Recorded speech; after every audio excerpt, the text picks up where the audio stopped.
News Central now at this hour begins in Nigeria's capital, Abuja, where the Federal Executive Council, chaired by President Bola Tinubu, continued the second leg of its meeting, which began on Monday. The President, Vice President Kashim Shettima, and the Secretary to the Government of the Federation, George Okomu, are among council members seated for Tuesday's session, which began at minutes past noon local time at the council chamber of the State House. The council considered at least 32 memoranda on Monday. However, the meeting was adjourned till Tuesday to allow for other far-reaching decisions to be disclosed later today. Part of the decisions reached on Monday include the announcement that all government ministries, departments and agencies going forward procure only vehicles and generators powered by compressed natural gas. The Nigerian Senate on Tuesday paused plenary session in honor of a member of the House of Representatives, Honorable Isa Dongoyaro, who died on Friday after a brief illness. Until his death, the lawmaker represented Babura Gariki Federal Constituency of Jigawa State in the 10th Assembly of the House of Representatives. He was 46 years old. The decision to suspend plenary was carried out in line with the tradition of the National Assembly, following a motion moved by the Deputy Senate Leader, Senator Lola Ashiru, and seconded by Minority Leader, Senator Abamoro.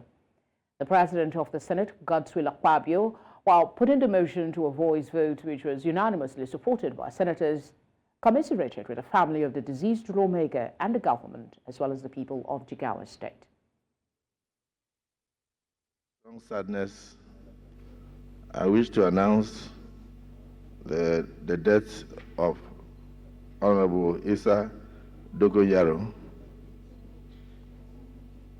The Clerk House of Representatives has communicated to the Senate the passing on to eternity of Honorable Isa Dogoyaro, which did occurred on Friday, the 10th day of May 2024, after a brief illness. He is survived by 2 wives and children. Until his death, Honorable Isa Dogoyaro represented Babura Gariki Federal Constituency of Jigawa State and was the Deputy Chairman, House Committee on HIV and AIDS, and also tuberculosis and malaria. I request the Senate to observe a minute silence in his honor, and please accept, distinguished senators, my highest considerations. So, this is communicated to us through our clerk. In line with our tradition, we'll observe a minute silence, and then we'll bring the proceedings to an end in honor of the departed Dogoyaro. May we rise to do so.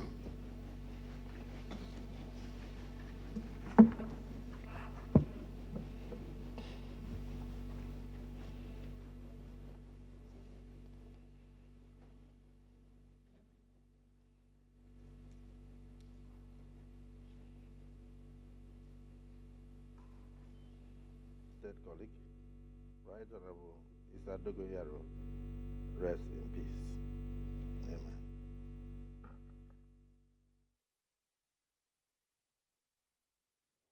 The upper chamber, after a minute's silence in honor of the deceased lawmaker, adjourned plenary till Wednesday, May 15.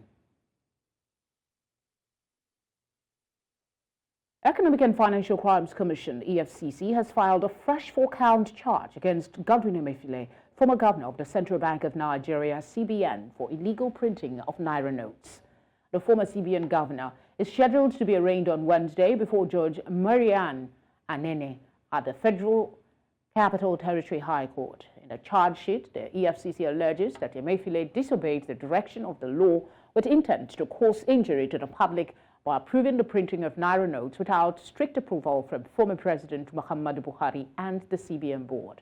The anti-graft agency also accused Emefiele of approving the withdrawal of 124.8 billion naira from the Consolidated Revenue Fund in a manner not prescribed by the National Assembly. Let's move on to security matters. The Kogi State government has rescued 6 more students, bringing the total number of freed kidnapped students to 20. State Commissioner for Information, Kingsley Farrell, announced this on Tuesday, May 14. He stated that 4 students remain missing and attributed the rescue to a fierce gun battle that forced the kidnappers to flee, with some sustaining severe injuries. Governor Ahmed Ododo expressed gratitude to the joint forces for their efforts and urged them to continue until all students are found. He reassured the public that security measures around schools have been enhanced to prevent further incidents. Previously, bandits had abducted students from the Confluence University of Science and Technology on May 9. The police confirmed the rescue of 14 students earlier. A militant group named Ijaw Freedom Fighters launched an attack on the Imarioga community near the Okomu oil palm plantation on Sunday night. The group demanded 25% of the oil shares, claiming that it was not interested in fighting security operatives but a palm oil firm.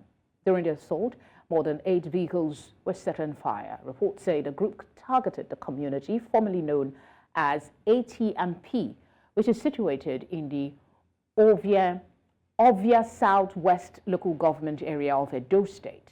The assailants, identifying themselves as the Ijaw Freedom Fighters, issued several demands to the management of Okomu Oil Palm PLC. Among their demands were a directorship position at the oil palm company. Okomu Oil Palm PLC has come under a series of attacks on its staff and facilities in the past few weeks. Staying with security matters, the Nigerian police has arrested several car snatching syndicates specialized in dispossessing citizens of their vehicles. The FCT police commissioner says that some of the vehicles stolen in Abuja were traced to faraway Lagos State, where they are usually sold to unsuspecting customers. Amadine Uyi tells us more. All right, I understand that report is not ready. We'll bring it subsequently. Do stay with us. To other stories now, Amnesty International has called on the government of Nigeria to wake up to its responsibilities of ensuring the rights of citizens are protected by all means necessary. Placing a finger on the root causes of the attacks, which have lasted over 20 years, taking lives and property, the Human Rights Watch says if government fails to wade into the seemingly unending crisis now, there may never be an end to it. My colleague Chizoba Nyowe tells us more in this report.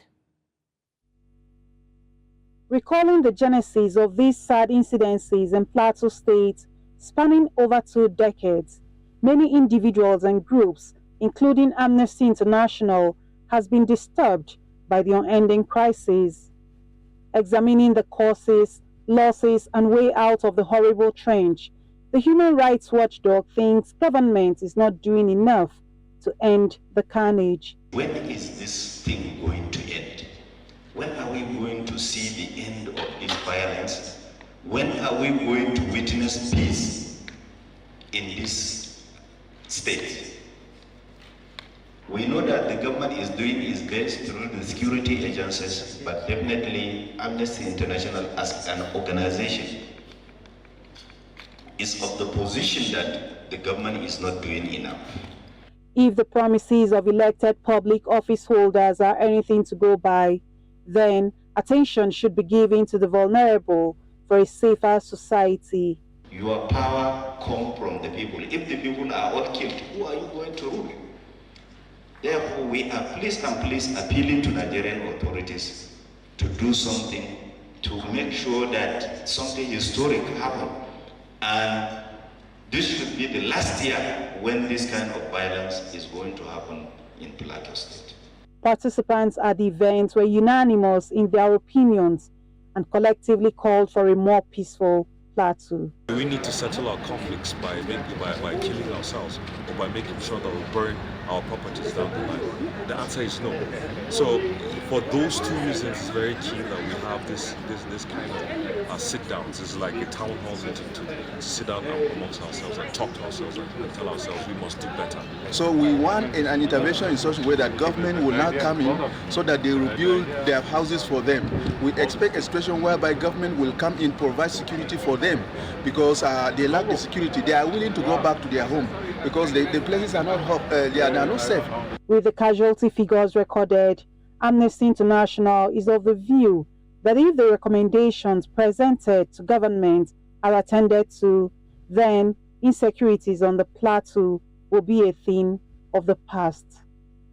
In Just for News Central, Chizoba Anyowe. Away from that, the International Monetary Fund, in its latest staff country report for Nigeria, said the federal government may need to raise a supplementary budget to accommodate the proposed minimum wage increase for workers. This is because the negotiated amount may surpass the budgeted amount in the original 2024 budget. The authorities noted that a supplementary budget may be needed to accommodate the outcome of the ongoing wage structure negotiations, which may exceed what had been included in the 2024 budget. It also noted that the government might need to raise the domestic and external borrowing ceilings to prevent fresh borrowings from the apex banks' ways and means. To further discuss this, I'm joined by Dr. Femi Igbeshola, Chairman, Small Business Owners of Nigeria. Thank you very much for joining us. Quickly, how do you assess the potential impact of a supplementary budget on Nigeria's fiscal health, considering the current economic challenges and debt sustainability concerns? No doubt it's going to impact negatively on our economy. It's going to cause more damage to the economy. The government of the day has borrowed so much, and this borrowing does not even start with this government. Previous governments have borrowed and are unable to pay because our revenue is not matching up with our borrowings. And this has great implications for the economy. It's one of the reasons why we have the highest inflation rate at the moment. And it is also one of the reasons why the naira is also falling. So when we have more supplementary budget approved, it also means that we are going to weaken our economy the more. We are going to have more inflation. The disposable income of an average Nigerian will be reduced. And of course, this will also lead to some security issues because naturally citizens will want to make ends meet. And when they cannot naturally make this possible, they look at other vices of making ends meet. So by and large, for me, supplementary budgets should not be the in thing now. What should be the in thing for us or for the government is to begin to look inward on how to raise more revenue and close the necessary gaps that we have at the moment. What factors would you consider in determining the feasibility of raising the domestic and external borrowing ceilings to accommodate increased spending on wages, particularly in the context of Nigeria's debt to GDP ratio? Well, at the moment, what we need to do as a government is to begin to see how we can look inward to get more revenue to support the budget. At the moment, we discovered that quite a number of non-oil exports are not doing well. Government needs to begin to focus on how to raise revenue from non-oil export. And that means that that sector needs to be sensitized so that it can perform and bring in more revenue to government. We also need to begin to look at how to improve our sales of crude oil. Our crude oil theft is alarming. And if this is caught, we'll be able to sell more crude oil and make more money. You will understand that the budget was at 800 naira to $1, but today, as we speak, $1 is going to, in exchange for about 1,400, meaning that we already have an excess in exchange rate according as per the budgeting of the year, meaning that ordinarily we should have more fund with government. Yes, we understand that some expenditure are done in dollars, but in the average, government ought to have more funds to do critical infrastructural work in the economy, and at the same time be able to live up to the expectation. Paying salaries, paying emoluments should not be supported by borrowing because it will not be sustainable. We want the government to begin to look at how we can begin to cut down costs. Cost of governance is very, very high in this part of the world. We need to cut down costs. We also need to begin to look at how to stop corruption. So corruption too is one way of making our revenue develop wings and fly away. If this is done, and government begins to also look at how to make good use of other natural resources that we have in the country, and I'm so sure that we are going to have more revenue to work with, and there will be no need for supplementary budgets because we have had one too many. Considering the potential implications for monetary policy and inflation targeting, what are the key challenges that the CBN might face in accommodating increased government borrowing through ways and means financing? One is going to mop up a fund such that fund will not be available as it should be to the real sector. The businessmen, the SMEs, the large corporations, the large manufacturing companies will not be able to have enough funds to borrow from the banks because this is already going to government. Beyond that, too, is the fact that, like I mentioned the other time, it will eventually increase inflation because we are going to have much more money in the circulation. And when we have more money in circulation, ordinarily it will drive inflation. We already have very high inflation, the highest in the history of the country. We did not do anything to push it higher than what it is. It's also going to weaken the naira the more because when we have more... Okay, I think... our exchange rates. Okay, go ahead, please. Okay, which will definitely increase our exchange rate, which is not something that we need at the country for at the moment. Eventually, too, it will lead to some form of driving away investors from the country. When our economy is not right, it will be difficult for investors to see Nigeria as a destination point to bring in their money to, because it will be impossible for them to plan, because inflation will not make them be able to project for the long term on whatever businesses or investments they want to do. And that's not the way we need to go as a country for now. Doctor, thank you very much for speaking with us. Thank you too. Thank you for having me. Always our pleasure. Go on a short break. News Central now continues after. Do stay with us. Thank you for staying with us. Now, the Nigerian government says a new wage system based on employees' productivity in the civil service is underway. The government said with the system, workers on the same level could earn different salaries. The government said the formulation of an innovative wage system was being considered because it realized that productivity was a key factor in the growth of the country's economy. Director General of the National Productivity Center, Nasir Raji Mustafa, disclosed this on Monday during a meeting with labor correspondents. Nigeria's President Bola Tinubu on Monday ordered all government agencies to purchase only gas-powered vehicles as part of the country's efforts to transition to cleaner energy and cut high fuel costs. In the directive issued on Monday by presidential spokesman Ajuri Ngalale, President Tinubu expressed his commitment to effectively harness the country's gas potential. Nigerians have been reacting to President's directive, and News Center's Adeshawa Udushoga has a report on the development. 11 million registered vehicles currently in Nigeria, and these account for 75% of the total vehicles in the whole of West Africa. These vehicles are largely petrol-dependent, which explains the increased demand rate for petrol and the pressure on the supply. The current situation creates a gap for the country to achieve its dream of transitioning to cleaner energy and its resolve to effectively utilize the country's gas potential.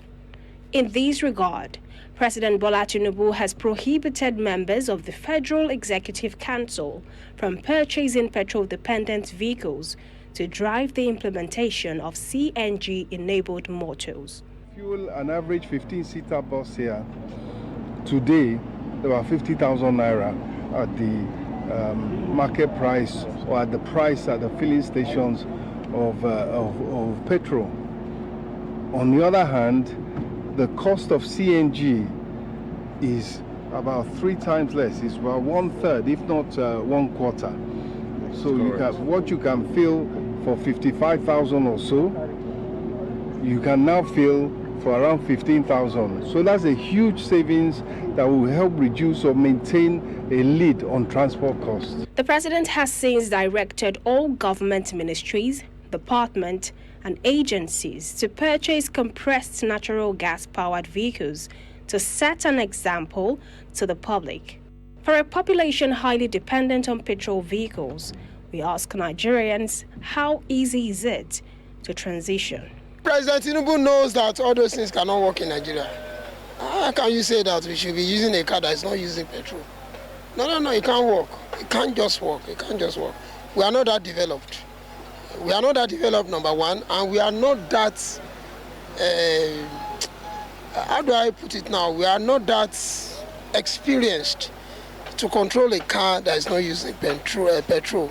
I would dare not even try it, because the truth is, even when they brought up the generator thing that has to do with gas, have you talked about the safety precaution? Because it's not just, waking up and say, do this. What's the safety precaution?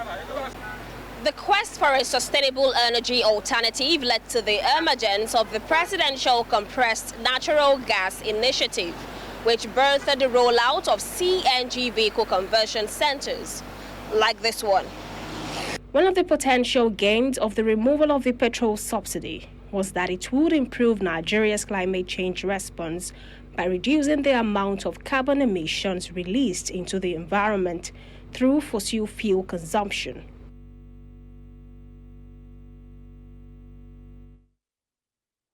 The Amalgamated Union of App-Based Transporters of Nigeria has held a meeting with stakeholders to address the major issues they face on the job.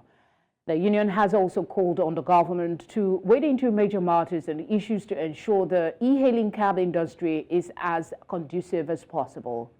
Bernard Akede has more.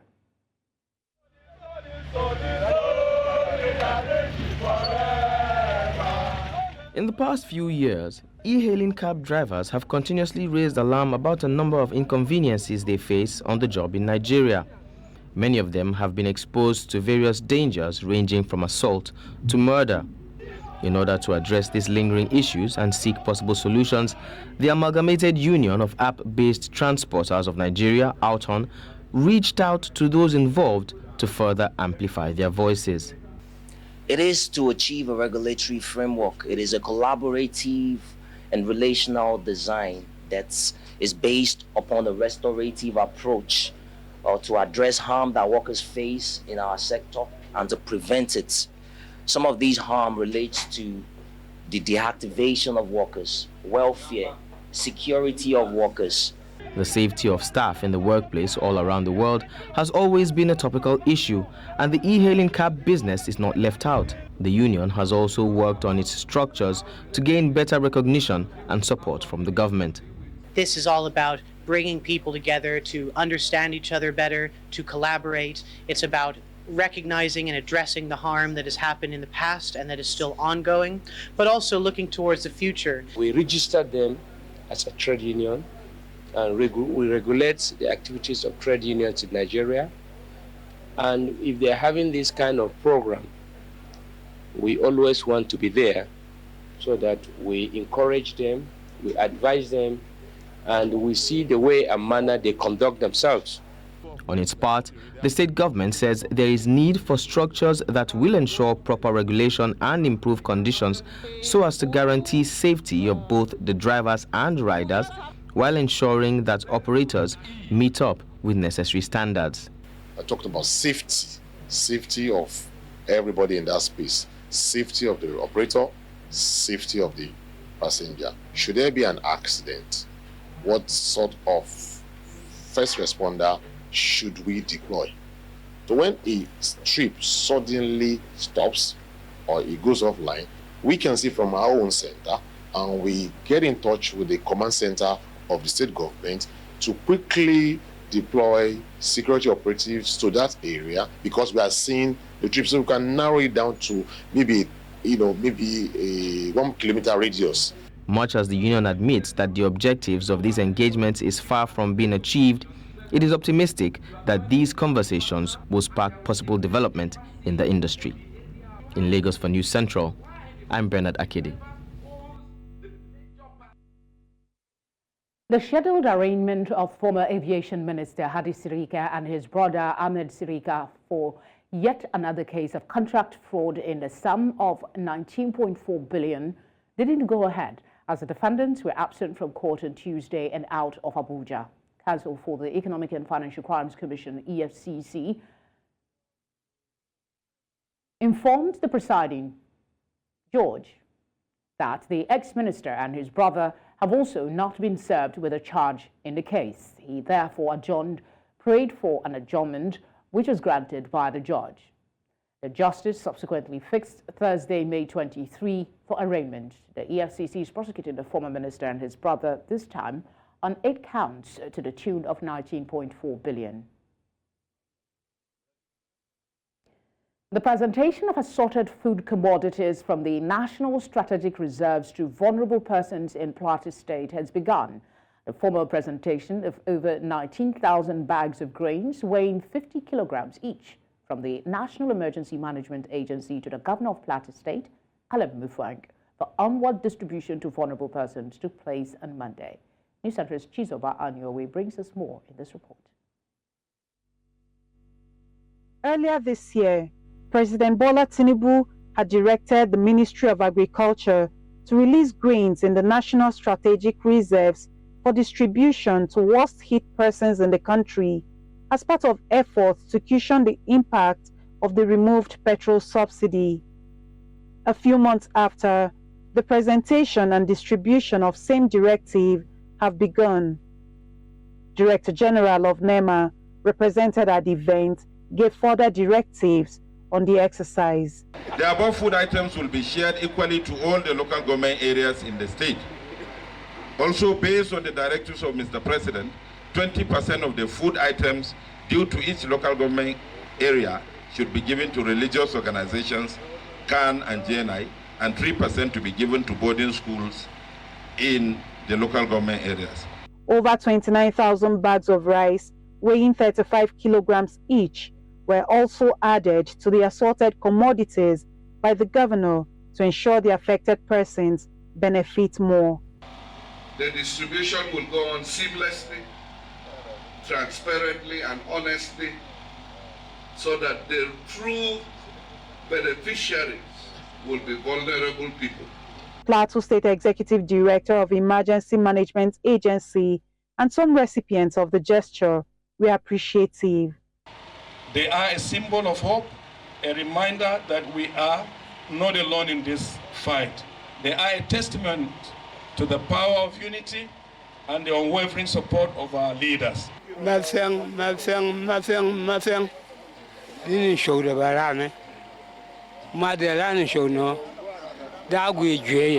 President, with the present situation, he has alleviated a lot of lives, and we're very grateful. I pray that as they are going to share it, let it go around. Despite assurances that the commodities will be judiciously distributed, especially with the likes of the EFCC and ICPC being part of the team, concerns have been expressed over the manner palliatives provided by governments for the poor still end up in the hands of those who may not be in need of such assistance. In Just for News Central, Chizoba Anyowe.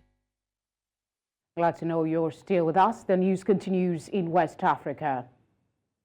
Lawyers for victims of 2009 massacre in Guinea have called for the charges in the landmark trial to be reclassified as crimes against humanity as closing arguments got underway. Former dictator Moussa Dadis Camara and 10 other former military and government officials are accused of killing of over 156 people and the rape of at least 109 women by pro-junta forces at a political rally. They face a string of charges including murder, assassination, rape, torture, intentional assault and battery, kidnapping, arson, and looting. As a trial which opened in September 2022 entered its final stage on Monday, the court asked lawyers to ensure that the defendants know their fate before August recess.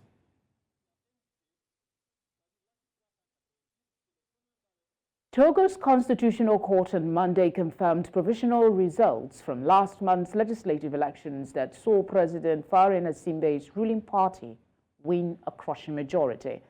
Court President Njobo Babakana announced at its headquarters in the capital, Lomé, that Gnassingbe's Union for the Republic Party won 108 out of 113 parliamentary seats.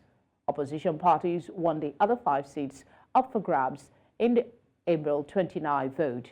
The court has rejected all appeals lodged by the opposition.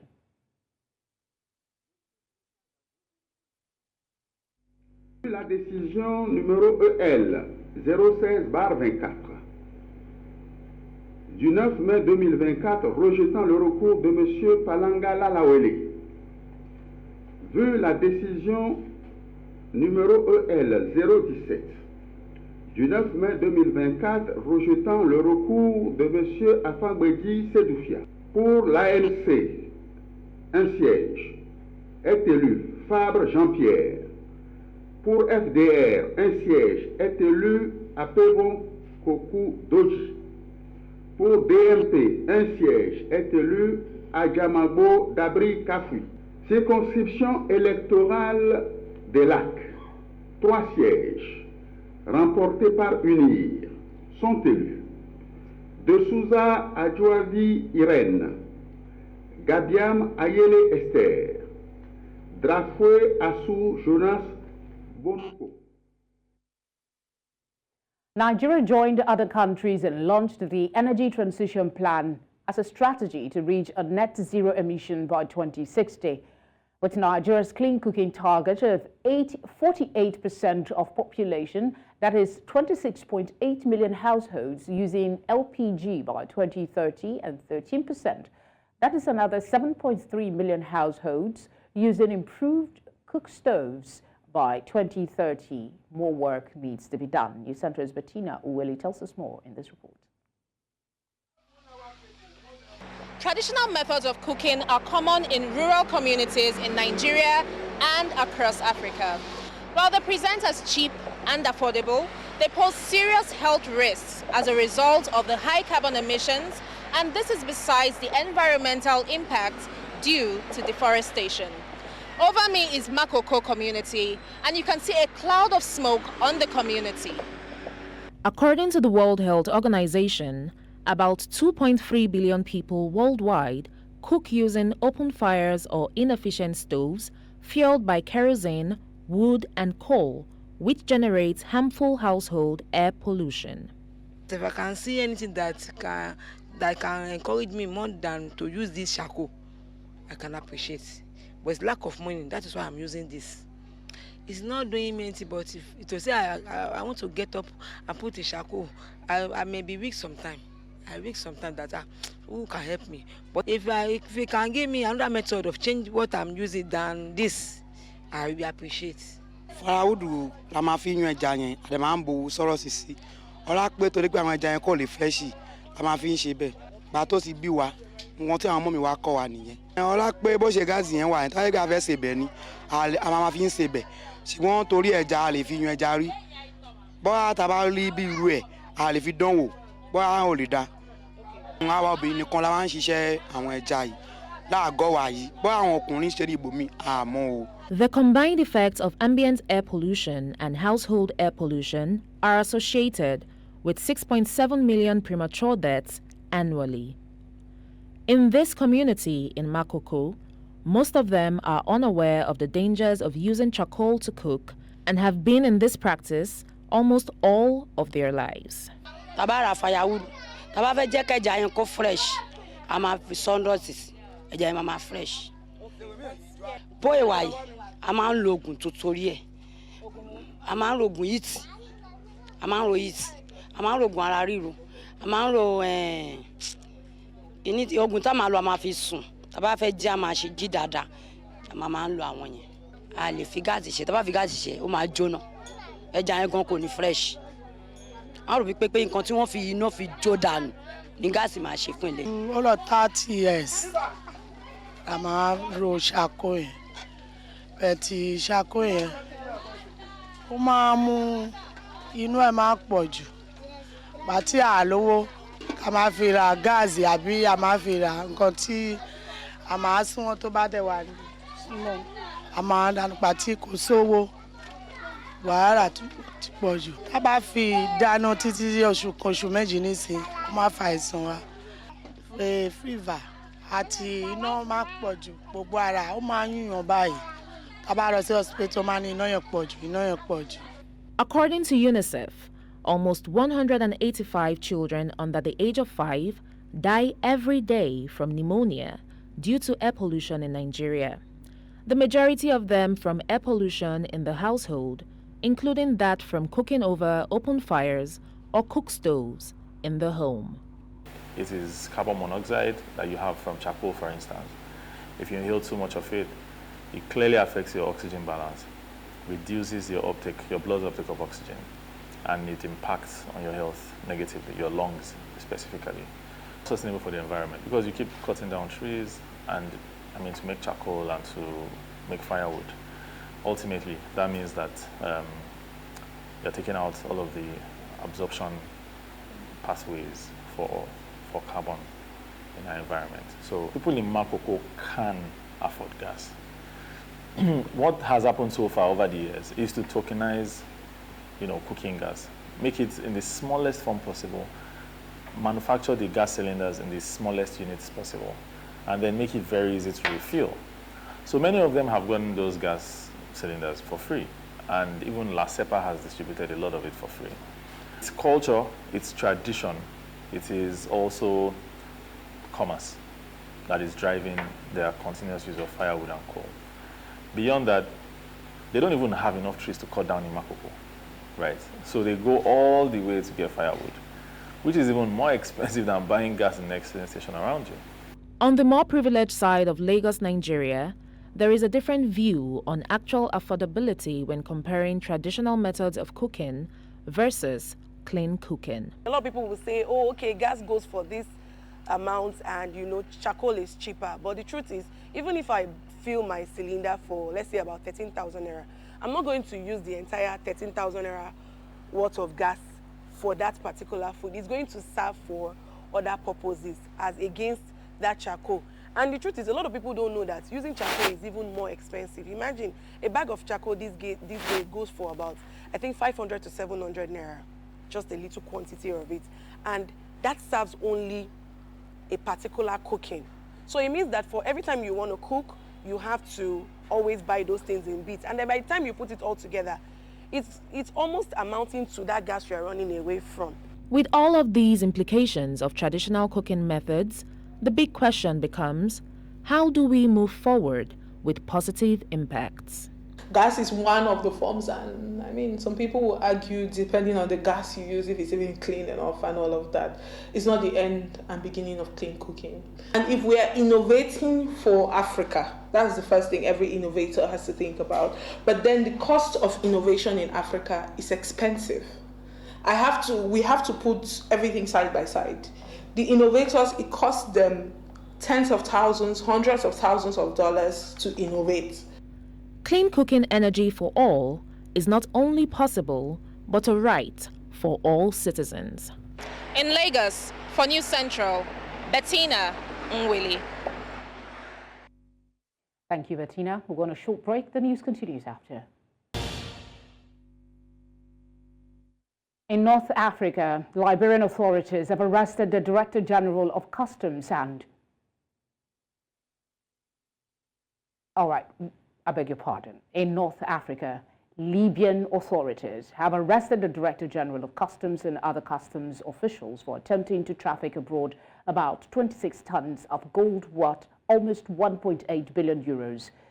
The Libyan prosecutor's office did not detail the suspected origin of the massive amount of precious metal, greater than the national gold reserves of many countries. Authorities in Misrata, western Libya, made the arrests at the Port City International Airport. According to Libyan law, only the central bank can export gold. Libya has been plagued by political instability and violence since the 2011 overthrow and killing of longtime dictator Muammar Gaddafi. And that's all at this hour, but before we go, let's take another look at some of the major stories. President Bola Tinubu chairs Federal Executive Council meeting deliberations into second day. EFCC files fresh 4-count charge on former CBN Governor Emefiele. Libyan customs boss arrested over massive illegal gold shipment. Would like to hear from you, please send your eyewitness report to the number on the screen. You can follow us on social media at News Central TV. You can also watch live on DSTV channel 422, Star Times channel 274, Avo TV and on YouTube. As always, thank you very much for watching. Good evening.